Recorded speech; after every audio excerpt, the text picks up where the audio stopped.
Thanks for joining us on this week's press briefing. I'm Brett Knight with your weekly news. After the war in Afghanistan, we all know there are many heroes. One such hero is a man named Salvatore Giunta. After being ambushed in Afghanistan, Staff Sergeant Salvatore Giunta stepped into a wall of bullets and chased down two Taliban fighters who were carrying his mortally wounded friend away. 3 years after that act of battlefield bravery, Giunta on Tuesday became the first living service member to be awarded the Medal of Honor from the Afghanistan and Iraq wars.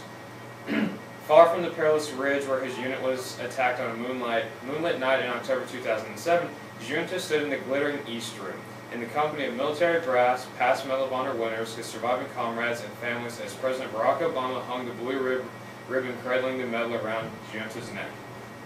Obama told the audience that Giunta charged headlong into the wall of bullets.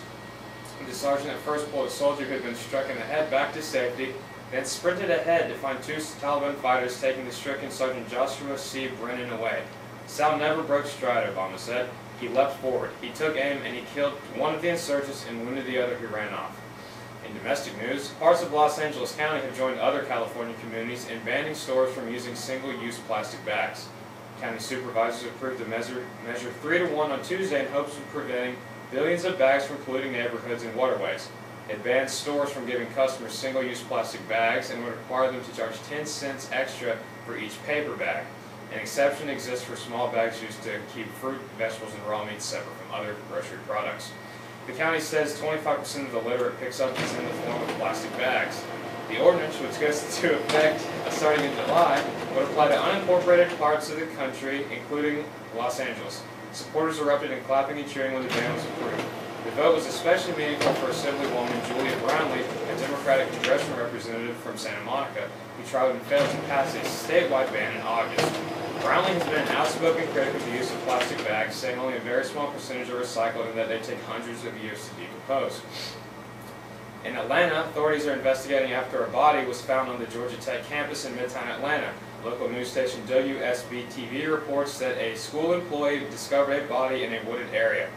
Georgia Tech spokesman Matt Nagel later identified the victim as 44-year-old Jeffrey Lane Hopkins. Police say his body was found lying under a blanket. Nagel says Hopkins apparently had no relation to the university as a student or employee. Police say Hopkins had facial injuries, but they have not yet determined a cause of death. Georgia Tech, Atlanta Police, and the GBI, Georgia Bureau of Investigation, are investigating. In Haiti, health officials say cholera has now killed more than 1,000 people.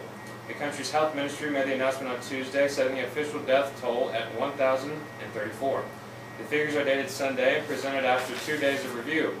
Aid workers say official figures may understate the epidemic. While the Ministry of Health says that more than 16,700 people have been hospitalized nationwide, Doctors Without Borders reports that its clinics alone have treated more than 12,000. Demonstrations stoked by fear of the disease continuing in northern Haiti have persisted throughout the country. The demonstrations are primarily targeting UN soldiers suspected of bringing the infection to Haiti. The UN, of course, denies all responsibility. This has been your Weekend News. I'm Brett Knight. Thanks.